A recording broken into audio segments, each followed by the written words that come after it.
प्रिय विद्यार्थियों, मात्रात्मक भूगोल के अंतर्गत आज हम खंडित श्रेणी में बहुलक की गणना करना सीखेंगे। कल हमने व्यक्तिगत श्रेणी में बहुलक की गणना करना सीखा था। आज हम खंडित श्रेणी में बहुलक कैसे निकालते हैं वो ज्ञात करेंगे। देखिए, जब व्यक्तिगत श्रेणी में हमने बहुलक की गणना करना सीखा था तब बताया था कि व्यक्तिगत श्रेणी में बहुलक निकालने के लिए श्रेणी को खंडित श्रेणी में बदला जाता है। यानी जो व्यक्तिगत श्रेणी होती है जिसमें अलग अलग नंबर्स होते हैं, उसकी आवर्ती ज्ञात करके सर्वाधिक आवर्ती ज्ञात कर ली जाती है। यानी व्यक्तिगत श्रेणी को खंडित श्रेणी में बदलकर हम बहुलक निकाल लेते हैं। अब खंडित श्रेणी में तो देखिए, खंडित श्रेणी में दो विधियां हैं। पहली विधि है निरीक्षण द्वारा बहुलक का निर्धारण। यानी हम जो हमारी खंडित श्रेणी है उसको निरीक्षण करें और देखें ध्यान से, तो जो सर्वाधिक आवर्ती होती है वो बहुलक मूल्य होता है। क्योंकि व्यक्तिगत श्रेणी को खंडित श्रेणी में बदलकर भी हम इसी तरह से सर्वाधिक आवर्ती ज्ञात करते हैं। तो जब खंडित श्रेणी हो ऑलरेडी तो उसमें सबसे पहले निरीक्षण करके देखेंगे कि सर्वाधिक आवर्ती कौन सी है। तो अगर निरीक्षण से ही हमें पता चल जाए कि सर्वाधिक आवर्ती है तो उसका जो मूल्य होगा वो हमारा बहुलक होगा। लेकिन अगर जैसे निरीक्षण से पता नहीं चले तो फिर दूसरी विधि है समूहन विधि द्वारा हम बहुलक का निर्धारण कर लेंगे। देखिए, समूहन विधि की कब आवश्यकता पड़ती है? जब कोई समंग माला में आवर्तियां अनियमित हो, यानी कि जो हमारी जो समंग श्रेणी है वो अनियमित समंग श्रेणी हो। यानी अनियमित समंग श्रेणी से क्या तात्पर्य है कि जैसे आवर्तियां का जो है अधिकतम आवर्ती ज्ञात करना कठिन हो, यानी अधिकतम आवर्ती केंद्र में न होकर बिल्कुल आखिरी में हो, या एक से अधिक ऐसा लगे कि एक से अधिक आवर्तियां हैं जो अधिकतम आवर्ती के नज़दीक है, तो ऐसी समंग श्रेणी। या फिर जो आवर्तियां हैं कभी बढ़े कभी घटे इस प्रकार की मतलब से हो, या जैसे अधिकतम आवर्ती केंद्र में न होकर बिल्कुल अंत में हो, या अधिकतम आवर्तियां दो से अधिक हो, या उस जो अधिकतम आवर्ती के एक तरफ अलग तरह का मतलब से आवर्तियों का प्रतिरूप हो और दूसरी तरफ अलग प्रकार का, तो ऐसी जो समंग श्रेणी होती है वो अनियमित कहलाती है। तो ऐसी अनियमित समंग श्रेणी में हमें समूहन विधि के द्वारा बहुलक निकालना होता है। तो समूहन विधि में क्या करते हैं? समूहन विधि में सबसे पहले ये करते हैं कि जो हमारी जो समंग श्रेणी होती है उसमें आवर्तियों मतलब पद मूल्यों के अलावा 6 कॉलम बढ़ाए जाते हैं, और 6 कॉलम बढ़ाए जाते हैं। उसमें जैसे आवर्तियों का 1 कॉलम होता है, इसके अतिरिक्त 5 और कॉलम, यानी टोटल पद मूल्यों के अलावा 6 कॉलम बढ़ाए जाते हैं। तो इसमें हम समूह बनाते हैं और समूह बना के उसके योग लिखते हुए चले जाते हैं। तो जैसे 2-2 के 2 बार और 3-3 के 3 बार समूह बनाकर उनका योग लिखा जाएगा। तो पहले कॉलम में जैसे दो आवर्तियों को जोड़ते हुए उसका योग लिखेंगे। अब समूह बनाते वक्त ऊपर से लेंगे 2, फिर उसके बाद इस तरह से पहले कॉलम में, दूसरे कॉलम में एक ऊपर से छोड़ते हुए फिर 2-2 के हम समूह बनाएंगे। तो इस प्रकार से 2-2 के 2 बार समूह हो जाएंगे। यानी जो ये तो पहला कॉलम है, तो दूसरे और तीसरे में 2-2 के जो समूह बनाएंगे उसका योग आ जाएगा। ठीक है, तो दूसरे और तीसरे में तो हम 2-2 के, अब चौथे 5 और छठे में 3-3 के समूह बनाएंगे और उनका योग लिखेंगे। वही समूह बनाते वक्त ऊपर से शुरू करेंगे, ऊपर के प्रारंभ से 3-3 आवर्तियों के समूह बनाते हुए चले जाएंगे। पहले वाले में जैसे पहला जो 3 का समूह बनाएगा ऊपर से 3 का योग होगा, फिर दूसरे कॉलम में जब समूह बनाएंगे तो ऊपर से 1 छोड़ते हुए 3-3 का लेंगे, फिर तीसरे 3-3 का जो समूह बनाएंगे उसमें ऊपर से 2 छूट जाएगी, और इस तरह से। तो इस तरह से 2-2 के 2 बार और 3-3 के 3 बार समूह बनाते हुए चले जाते हैं। फिर इसके अलावा एक अतिरिक्त एक और सारणी बनाई जाती है जिसमें वही मतलब जैसे यहाँ से जैसे 6 कॉलम है तो 6 कॉलम की आवर्तियों का योग निकाला जाता है और फिर देखा जाता है कि सर्वाधिक आवर्ती कौन सी है, तब जाकर बहुलक मूल्य का निर्धारण किया जाता है। तो देखिए ये सवाल है, निम्न आंकड़ों की सहायता से बहुलक ज्ञात कीजिए। तो प्राप्तांक दिए हुए हैं, प्रैक्टिकल के प्राप्तांक है और छात्रों की संख्या है, तो इस प्रकार से इनका बहुलक निकालना है। तो अब हम करके देखेंगे प्रैक्टिकल में, तो आपको आसानी से समझ में आ जाएगा।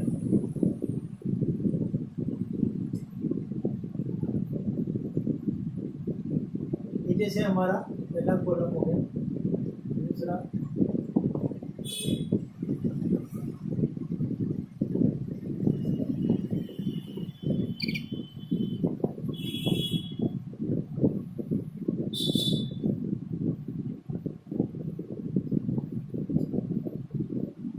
जैसे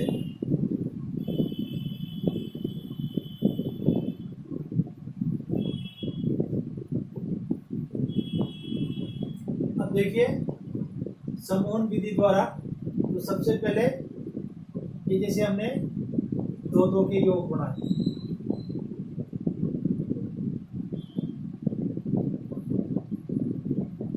यानी 7 और 14 को जोड़े तो 21, 30 और 28 को जोड़े तो 58, 35 और 34 को जोड़े तो 69, 16 और 14 को जोड़े तो 20, और 36 और 16 को जोड़े तो 6 12 के 2 इस तरह से 2-2 के हमने जोड़े पड़े। फिर एक बार और, तो अब ऊपर से हम एक आवर्ती को छोड़ देंगे। अब की बार जब बढ़ाएंगे तो 14 और 30 का, 28 और 35 का, फिर 34 और 16 का, 14 और 36 का, एक नीचे रह गया क्योंकि उसका अब उसके साथ में कोई दूसरी संख्या नहीं। अब 14 और 30 को जोड़ के यहाँ लिख देंगे, यानी 4 और 4 44, फिर 28 और 35, 8 5 13 3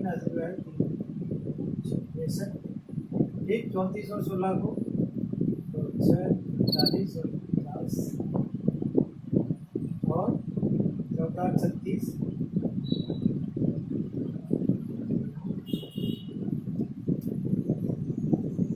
दो बार 4, ये 2-2 के 2 बार हमने बढ़ा लिए। अब 3-3 के 3 बार बढ़ाएंगे, तो फिर वापस शुरू से करेंगे ऊपर से, यानी 7 14 और 30, फिर 28 35 34 और 16 14 और 36, इसके योग लिख देंगे। तो जैसे 30 51 और ये हो गया,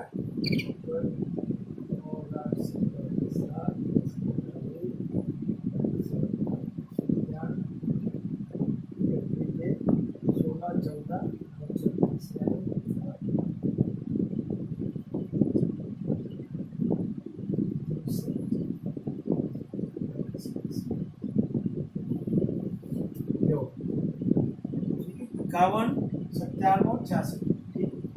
फिर ऊपर से एक छूट जाएगा तो 14 30 और 28, एक 35 34 और 16, और ये 14 36 और 16। अब ये और ये जुड़े, यानी टर्न बाय राइट टर्न जोड़े तो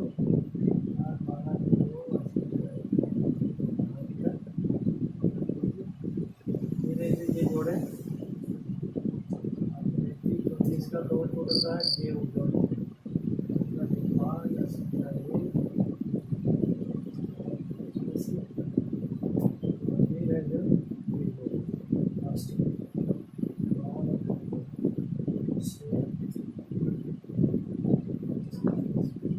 बहत्तर 85 और 66, ठीक है। अब फिर ऊपर से अब एक बार में एक छूटा, दूसरी बार में 2 छूट जाएगा,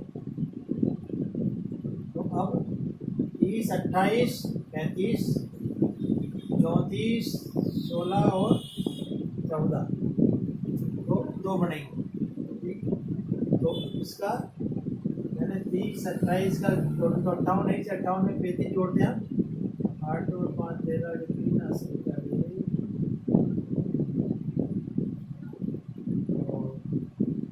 आ गया। ये 36, 16 और 14 का योग है।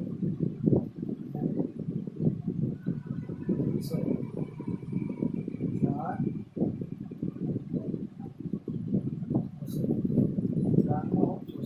तो इस प्रकार से ये यानी 2 के 2 बार और 3 के 3 बार ऐसे समूह बना लिए जाते हैं। एक बार और समझ लें, जैसे जो सवाल दिया रहता है उसमें पद मूल्यों के अलावा टोटल 6 कॉलम बनाए जाते हैं। तो पहले कॉलम में जो सवाल में दी हुई आवृत्तियां ऐसे कैसे लिख देते हैं, फिर इसके बाद में 2 के 2 बार और 3 के 3 बार हम समूह बना लेते हैं, युग्म बना लेते हैं।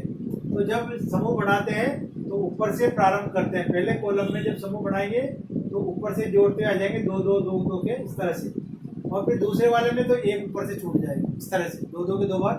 3 के बनाएंगे तो स्टार्टिंग ऊपर से करेंगे, 3 को जोड़ते चल जाएंगे, फिर दूसरे बार में एक ऊपर छूट जाएगा, फिर 3 को जोड़े, फिर तीसरी बार में 2 ऊपर छूट जाएंगे और 3 के इस तरह से। तो इस प्रकार से हम समूह बना लेते हैं।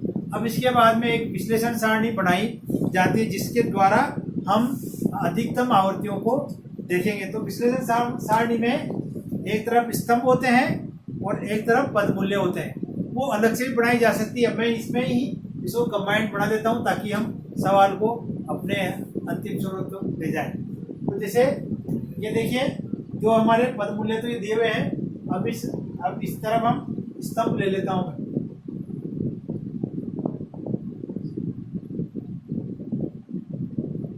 तो जैसे स्तंभ में नंबर 1,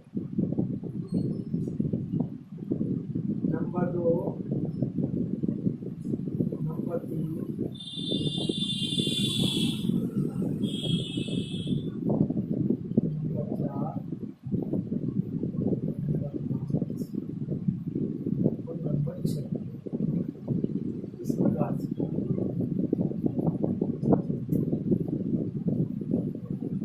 अब हम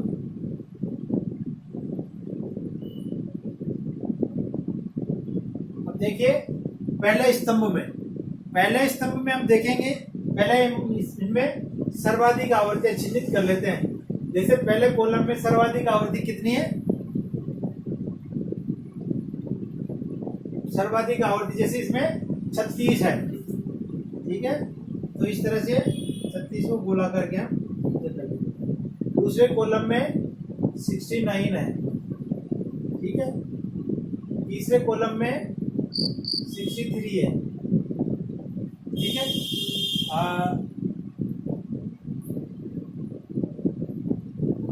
फिर इसके बाद में चौथे कॉलम में 97 है, इसमें 85 है और इसमें 93 है। इस प्रकार से प्रत्येक कॉलम को हम इसमें जो अधिकतम आवृत्तियों को हम चिन्हित करते हुए चले जाते हैं।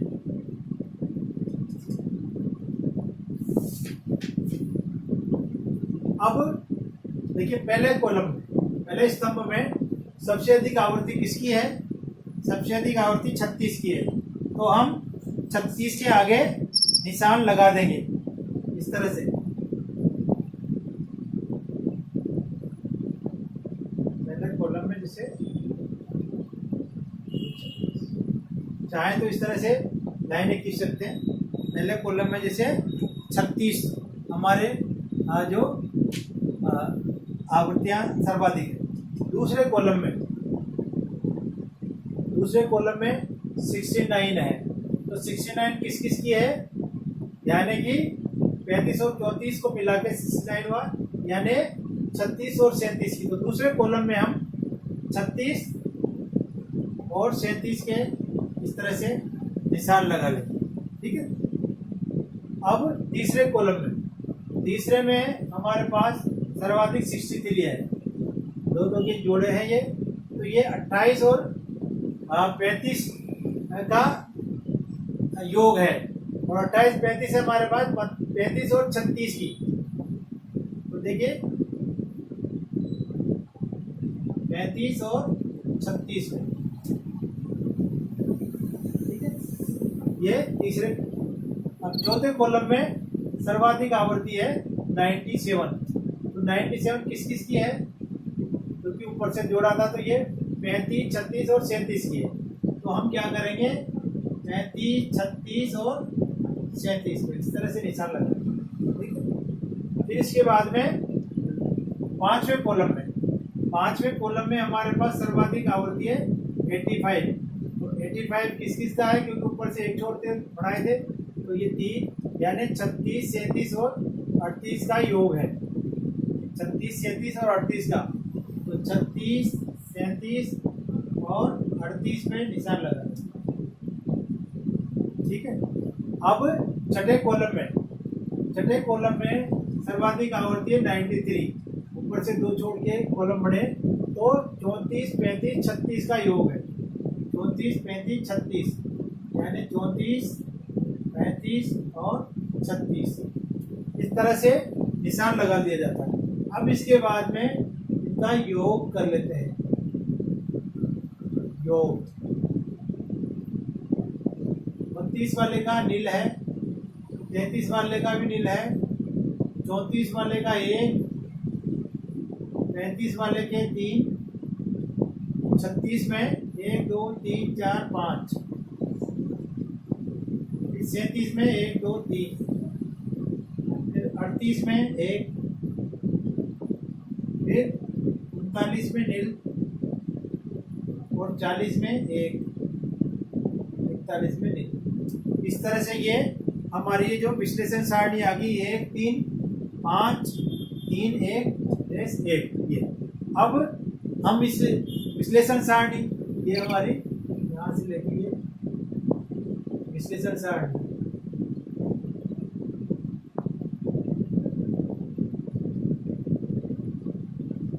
तो विश्लेषण सारणी में हम देखेंगे सर्वाधिक योग किसका है, 5 का। ये किस मूल्य की है, 36।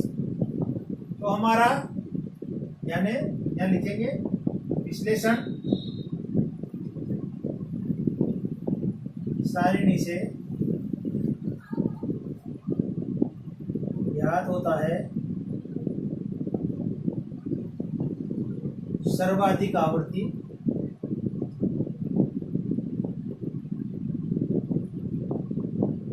5 है, जो इसकी है